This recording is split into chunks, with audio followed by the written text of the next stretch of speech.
बिना कुछ पूछे सीधा आपको घसीटकर सेल्स के अंदर पटक दिया जाएगा। अब यहाँ काले पानी जेल में ये तेल निकालने का काम बैल नहीं बल्कि इंसान ही करते थे।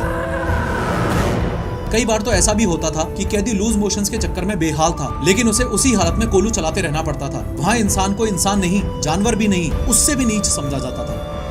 ऐसे केस में पहले तो उससे ही अपनी गंदगी साफ करवाई जाती थी, फिर उस कैदी को उठा के एक टॉर्चर डिवाइस में डाल दिया जाता था। 3-4 दिनों तक वहाँ बंद रखते थे और ये सब होता था सबके सामने।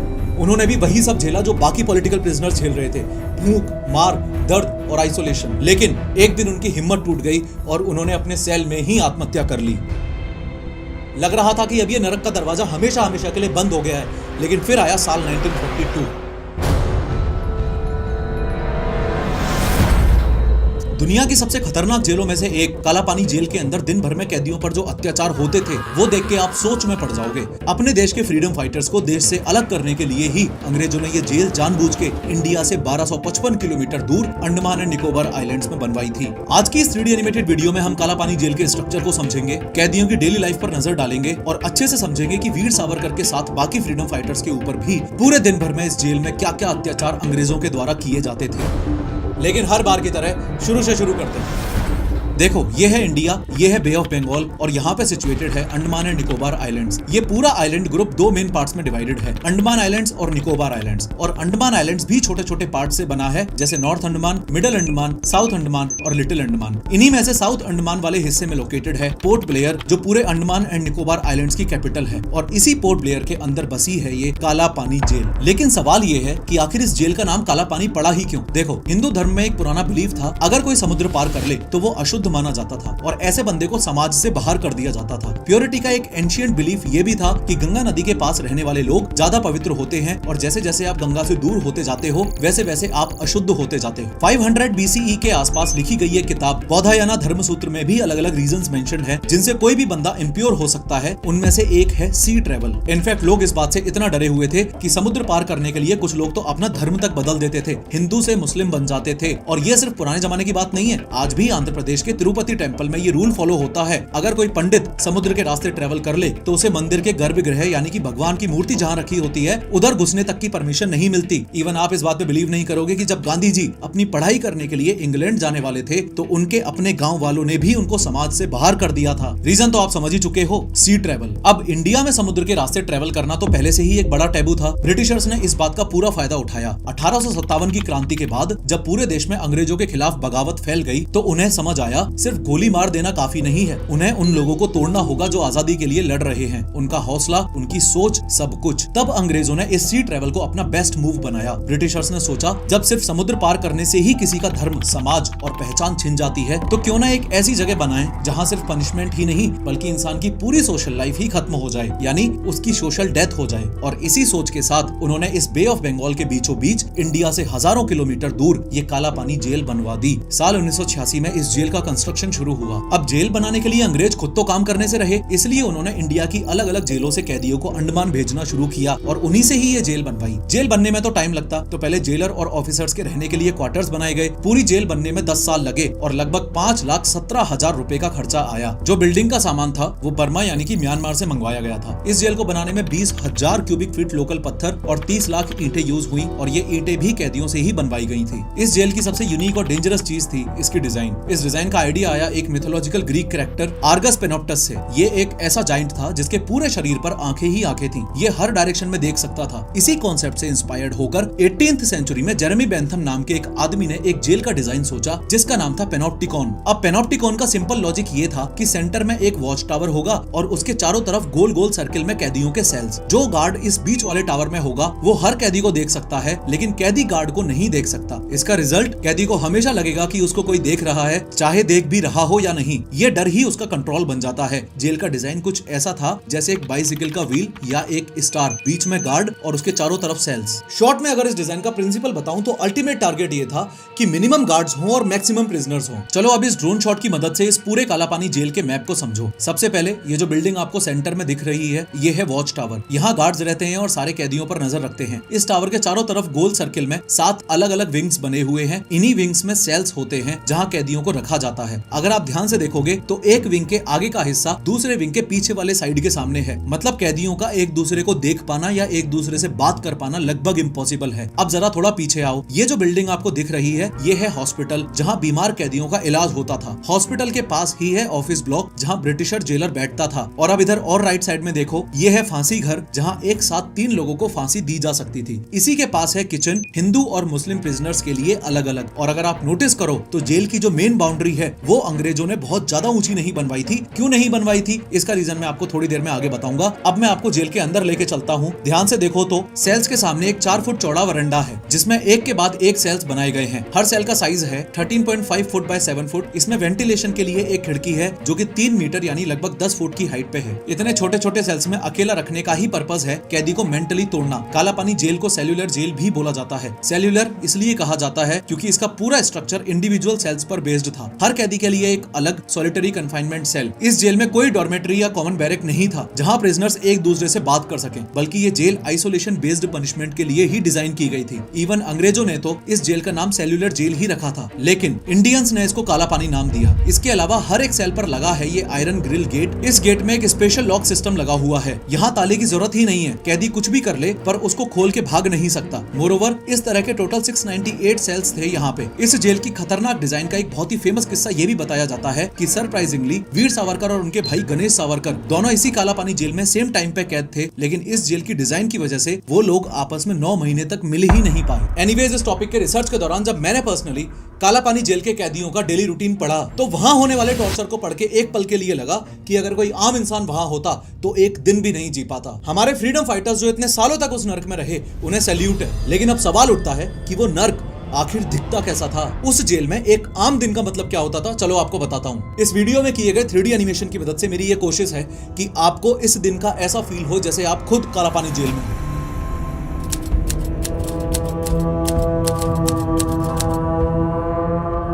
जैसे मान लो आपको काला पानी की सजा हो गई तो सबसे पहले तो आपको हथकड़ी लगा के एक शिप में भरा जाएगा, फिर चेन्नई या कोलकाता जैसे पोर्ट से आपको अंडमान आइलैंड्स में ट्रांसफर किया जाएगा। आपको पहुंचने में 3-4 दिन का टाइम लगेगा। अंडमान आइलैंड्स पहुंचते ही अपने आप को ढकने के लिए आपको सिर्फ एक पतला सा कपड़ा और एक लंगोट दी जाएगी और उसके बाद आपके गले में लटका दिया जाएगा एक ID टैग, जिस ID टैग पर आपका नाम लिखा होगा। यहाँ आपको एक चीज और बता दूं, जितने भी कैदी इस काला पानी में आते थे उनको 2 कैटेगरीज में डिवाइड किया जाता था। D यानी डेंजरस, PI यानी कि परमानेंटली इनकार्सरेटेड। एक एक करके दोनों कैटेगरीज को समझते हैं, लेकिन शुरुआत डेंजरस कैटेगरी से करते हैं। डेंजरस प्रिजनर का मतलब है एक ऐसा कैदी जिसे अंग्रेज सबसे खतरनाक या रिबेलियस समझते हैं और जिस पे हमेशा नजर रखना जरूरी होता है। इस कैटेगरी में ब्रिटिशर्स ने वीर सावरकर को रखा था। देखो, साल 1909 के दौरान वीर सावरकर लंदन के इंडिया हाउस के मेन लीडर थे। ब्रिटिश गवर्नमेंट ने सावरकर पर waging war against the crown sedition यानी कि देशद्रोह और रिवॉल्यूशनरी कॉन्स्पिरेसी के चार्जेस लगा के उन्हें मार्च 1910 में अरेस्ट कर लिया। अरेस्ट करने के बाद उन्हें एक शिप में बंद करके इंडिया ले जाया जा रहा था, लेकिन जब वो शिप फ्रांस के मर्सिली पोर्ट पर कुछ देर के लिए रुका तब सावरकर ने वॉशरूम जाने का बहाना बनाया। वहां से सावरकर एक छोटी सी खिड़की से निकले, समंदर में कूद गए और तैरते तैरते फ्रांस के एक एरिया में पहुंच गए। ब्रिटिशर्स ने वीर सावरकर को बाद में अरेस्ट करके इंडिया भेज दिया। इसी वजह से ब्रिटिशर्स को वीर सावरकर से एक अलग ही लेवल का डर था और इसी रीजन से उन्हें डेंजरस प्रिजनर की कैटेगरी में रखा गया था और उनका सेल भी बाकी सबसे अलग था। देखो, ये गेट के बाद एक और लोहे का गेट यानी कि डबल सिक्योरिटी। ब्रिटिशर्स बस एक इस चीज से डरते थे कि सावरकर कहीं फिर से उनके हाथ से ना निकल जाए। इसके अलावा परमानेंटली इनकार्सरेटेड का मतलब होता है ऐसा कैदी जिसे जिंदगी भर के लिए जेल में ही डाल दिया गया हो बिना किसी रिलीज के चांस के। इस कैटेगरी में एक नाम आता है बरिंद्र कुमार घोष का। बरिंद्र कुमार घोष साल 1908 के अलीपुर बॉम्ब केस के मास्टरमाइंड थे। उन्होंने ब्रिटिश जज को मारने की कोशिश की थी। ब्रिटिशर्स ने उन्हें बहुत डेंजरस माना और उन्हें जिंदगी भर के लिए कालापानी जेल भेज दिया था। यहाँ एक बात और बता दूं, कोई भी कैदी डेंजरस और परमानेंटली इनकार्सरेटेड वाली दोनों ही कैटेगरीज में भी आ सकता है। यानी कोई कैदी डेंजरस होने के साथ साथ जिंदगी भर के लिए भी जेल में हो सकता है और ये भी हो सकता था कि किसी कैदी को कुछ टाइम जैसे 10-20 साल की ही सजा हुई हो। एक इंपॉर्टेंट बात यह भी है कि ब्रिटिशर्स ने सिर्फ जेल नहीं बनाई थी,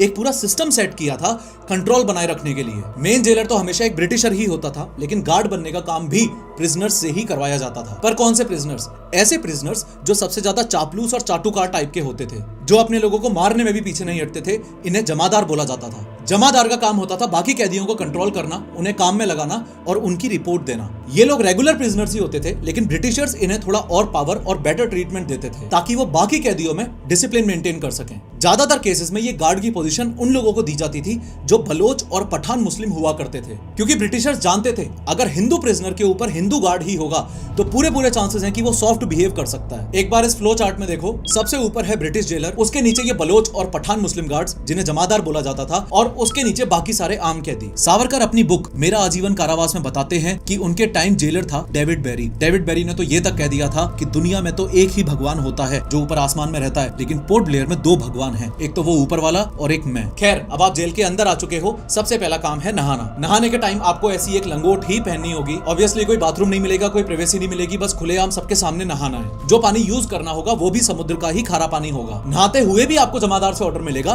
कितना पानी लेना है, कब खुद को रगड़ना है और कब खुद पे पानी डालना है, एक्सेट्रा एक्सेट्रा। 3 कटोरे पानी से ज्यादा पानी भी नहीं मिलेगा किसी को, और अगर आपने ज्यादा पानी ले लिया तो उसकी कीमत खतरनाक मार से चुकानी होगी। अब जेल में एंट्री के बाद आपको इनमें से एक तरह की हथकड़ी पहनाई जाएगी, चेन फेटर्स, बार फेटर्स या क्रॉस बार फेटर्स, और बिना कुछ पूछे सीधा आपको घसीटकर सेल्स के अंदर पटक दिया जाएगा। लेकिन ये तो सिर्फ शुरुआत है, असली खेल तो कल शुरू होगा जब आपको मिलेगा काम। सुबह 6 बजे आपको बाहर लेके आया जाएगा और अलग अलग तरह के कामों में लगा दिया जाएगा। काला पानी जेल में रोज गाड़ी भर के हजारों नारियल आते थे और कैदियों को 4 अलग अलग ग्रुप्स में डिवाइड किया जाता था। पहले ग्रुप का काम है नारियल छीलना। अब आपको लगेगा अरे नारियल छीलने में तो क्या ही है, ये तो मैं 1 सेकंड में कर दूं, पर आपको बता दूं ये नारियल आपको हाथ से छीलने होंगे। वीर सावरकर ने अपनी बुक मेरा आजीवन कारावास में बताया है कि कैसे नारियल छीलते वक्त उनके हाथों से खून बहता रहता था। दूसरे ग्रुप का काम होता था नारियल फोड़ना। ये नारियल आपको एक झटके में ही फोड़ना होगा और नेक्स्ट ग्रुप को देना होगा। तीसरे ग्रुप का काम है जो नारियल फूटा है उसका पानी कलेक्ट करना और उसको बाल्टी में भर के ले जाना। फाइनली चौथे ग्रुप का काम है टूटे हुए नारियल को खुरपे से काटकर अलग करना, यानी कि कोकोनट को शेल से अलग करना। यहाँ गार्ड्स को जब मर्जी आती थी किसी भी छोटी सी बात पर कैदियों को पीट देते थे। कभी बोलते थे कि तुमने नारियल चुराया है, तो कभी बिना किसी वजह के भी डंडे बरसा देते थे। वीर सावरकर ने अपनी किताब में एक इंसिडेंट बताया है कैसे सिर्फ कहा सुनी होने पर पठान जेलर हिंदू कैदियों पर रिलीजन के नाम पर गुस्सा निकालते थे। साला काफिर है ऐसे बोलकर मारते थे। इसके अलावा नारियल छीलने के बाद बचे हुए छिलके का भी यूज किया जाता था। उन छिलकों को पहले सुखाया जाता, फिर उनमें से कूट कूट के फाइबर्स निकाले जाते और फिर उन फाइबर्स को साफ करना पड़ता था। इतना सब होने के बाद भी अगर किसी ने बस एक कैदी से बात भी कर ली तो उनका बुरा हाल कर दिया जाता था। ये तो एक काम था। अब दूसरा इससे भी खतरनाक काम है तेल निकालना। आपने गाँव में देखा होगा एक बैल एक बड़ी सी चक्की घुमाता है और उसमें से नारियल या सरसों का तेल निकलता रहता है, जिस पर कोलू का बैल नाम से कहावत भी कही जाती है। अब यहाँ काले पानी जेल में ये तेल निकालने का काम बैल नहीं बल्कि इंसान ही करते थे। कैदी को उस कोलू मशीन से जोड़ दिया जाता था और पूरे दिन उसे घुमाते रहना पड़ता था। लोहे की एक भारी चक्की टाइप का कोलू होता था जिसे हाथों से घुमाना पड़ता था। अगर आप कमजोर हो या थोड़ा भी रुक गए तो जमादार आपके ऊपर चीखेगा कि अरे बैठो मत, शाम तक तेल पूरा करना है, नहीं तो पिटोगे और सजा होगी वो अलग। अगर थक जाओगे तो भी रुकने का कोई ऑप्शन नहीं है,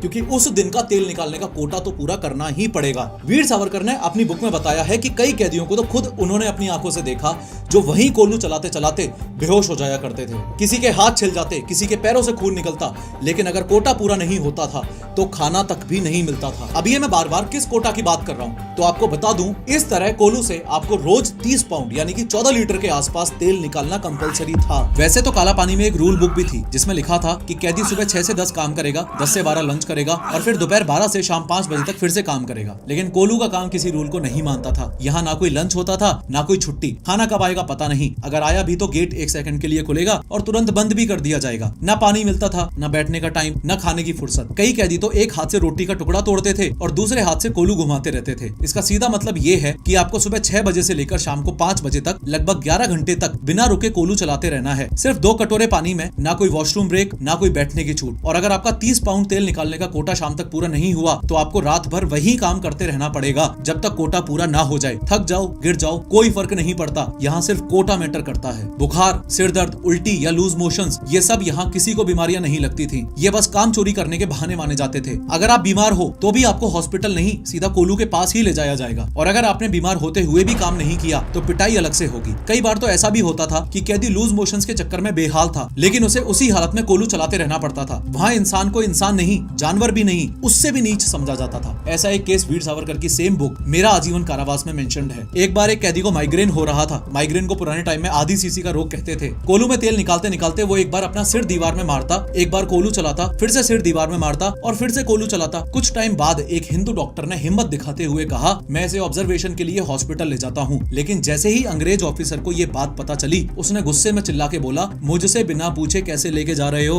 वापस इसे कोठरी में डालो और काम पे लगा दो साले को। इंदु भूषण रॉय सिर्फ 17 साल के एक टीनेजर ही थे। जब उन्हें आजादी की लड़ाई में शामिल होने की वजह से काला पानी जेल में भेज दिया गया, उन्होंने भी वही सब झेला जो बाकी पॉलिटिकल प्रिजनर्स झेल रहे थे, भूख, मार, दर्द और आइसोलेशन। लेकिन एक दिन उनकी हिम्मत टूट गई और उन्होंने अपने सेल में ही आत्महत्या कर ली। ऑन टॉप ऑफ एवरीथिंग, यहाँ वॉशरूम जाना भी एक सजा जैसा था। आप अपनी मर्जी से कभी भी कहीं भी नहीं जा सकते थे। सिर्फ 3 ही फिक्स्ड टाइम थे, सुबह, दोपहर और शाम। अगर उसके अलावा आपको जरूरत पड़ गई तो समझ लो डंडे जरूर पड़ेंगे। शाम 6 बजे के बाद आपकी कोठरी बंद हो जाएगी और वो अगले दिन सुबह 6 बजे ही खुलेगी, यानी 12 घंटे तक नो वॉशरूम। रूल ये था कि इस दौरान किसी को टॉयलेट की जरूरत नहीं पड़नी चाहिए। आप चीखो, चिल्लाओ, लेकिन आपको बाहर निकालने के लिए कोई नहीं आएगा। पर अब शरीर थोड़ी ना ऐसे रूल्स को फॉलो करता है, तो इसके लिए सेल में आपको ये जो छोटा सा मटका दिख रहा है ना, इसे यूज में लिया जा सकता था। ये मटका भी इतना छोटा होता था कि कोई सेंस ही नहीं बनता था, तो कई बार कैदी दीवारों पे या जमीन पे ही कर देते थे। ऐसे केस में पहले तो उससे ही अपनी गंदगी साफ करवाई जाती थी, फिर उस कैदी को उठा के एक टॉर्चर डिवाइस में डाल दिया जाता था। 3-4 दिनों तक वहां बंद रखते थे और ये सब होता था सबके सामने, ताकि बाकी सभी कैदियों के अंदर डर बना रहे। अब जब इस तरह के टॉर्चर डिवाइसेस में खड़े हो तो भी वॉशरूम यूज करना अलाउड नहीं था। जैसे खड़े हो वैसे ही खड़े रह के एक्सक्रीशन करना पड़ता था। बात तो ये भी सच है कि कई बार तो मिट्टी के तेल या केरोसिन ऑयल में बना हुआ दलिया कैदियों को दे दिया जाता था। कहने को तो हफ्ते में 2 बार दही भी दिया जाता था, लेकिन वो भी कैदियों को कंट्रोल करने वाले जमादार ही ले लेते थे। सब्जियां जेल के बाहर के जंगलों से काट के लाई जाती थी, उसमें सांप, कन खजूरा और लीच भी आ जाते थे। इन्हीं सांप और कन खजूरों के साथ सब्जियां बना दी जाती थी और कैदियों को खाने के लिए दे दी जाती थी। उससे खराब बात यह है कि आपको वो खाना भी पड़ेगा बिना कुछ बोले। इसी खराब खाने के लिए एक बार वीर सावरकर ने प्रोटेस्ट भी किया था। तब डेविड बेरी यानी कि वहां के जेलर ने यह कह दिया था कि इस खाने को खा के आज तक तो कोई मरा नहीं, तो तुम्हें भी कुछ नहीं होगा, चुपचाप खा लो। बात इतनी सी थी कि अगर नहीं खाया तो बुरी तरह पिटोगे। इवन चाहे सर्दी हो, गर्मी हो या बरसात हो, कैदियों को तो जमीन पे खुले में बैठ के ही खाना पड़ता था। गलती से अगर कोई पेड़ के नीचे चला गया तो ऐसी मार पड़ती थी कि इंसान की रूह तक कांप जाती थी। इसी सीक्वेंस में साल 1933 में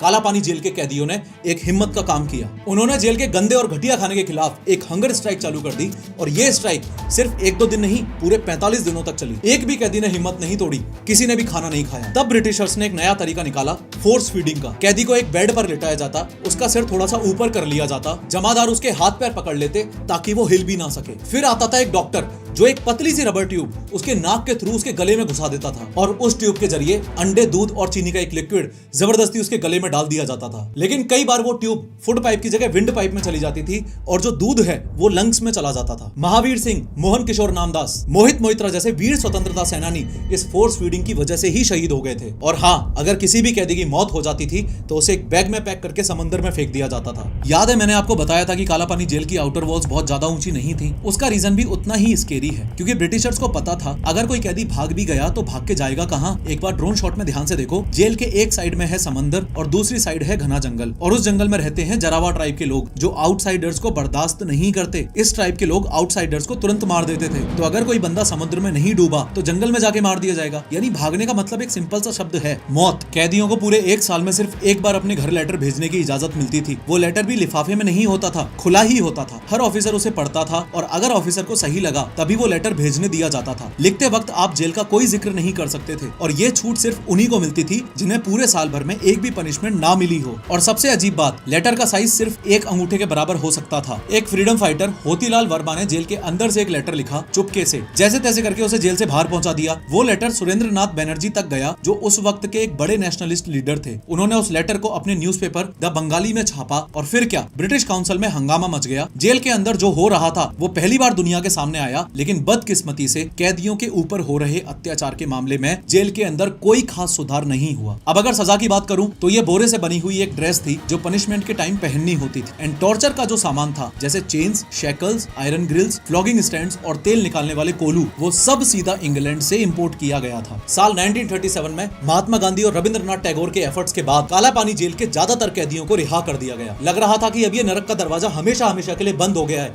लेकिन फिर आया साल 1942 यानी कि वर्ल्ड वॉर 2 का टाइम। जापान की आर्मी ने अंडमान पर कब्जा कर लिया और फिर काला पानी जेल का एक नया प्लस और भी डरावना एक और चैप्टर शुरू हुआ। ब्रिटिशर्स तो सिर्फ आम आदमियों को ही टॉर्चर करते थे, लेकिन जापानीज ने तो महिलाओं और बच्चों को भी इस काला पानी जेल में बंद करना शुरू कर दिया। 29 दिसंबर 1943 को सुभाष चंद्र बोस पोर्ट ब्लेयर आए और पहली बार वहां तिरंगा फहराया। उन्होंने काला पानी जेल भी विजिट किया, उसकी फोटोज भी आपको मिल जाएंगी। लेकिन जापानीज आर्मी ने उन्हें सिर्फ वही हिस्सा दिखाया जो पूरी तरह से साफ सुथरा था। जहां जापानीज आर्मी ने कैदियों को सच में बंद कर रखा था, वो हिस्सा कभी सुभाष चंद्र बोस को दिखाया ही नहीं गया। खैर, इस जेल में 7 विंग्स थी, जिनमें से 2 तो अर्थक्वेक से टूट गईं और 2 विंग्स को जापान वालों ने तोड़ दिया बंकर बनाने के लिए। अभी सिर्फ ये वॉच टावर, विंग 1, 6 और 7 ही बचे हैं और आज काला पानी जेल एक म्यूजियम बन के रह गई है। इस वीडियो पे क्लिक करके 3D एनिमेशन की मदद से समझो कि ललित मोदी ने IPL को जन्म कैसे दिया और इंडियन गवर्नमेंट उन्हें भगोड़ा क्यों मानती है।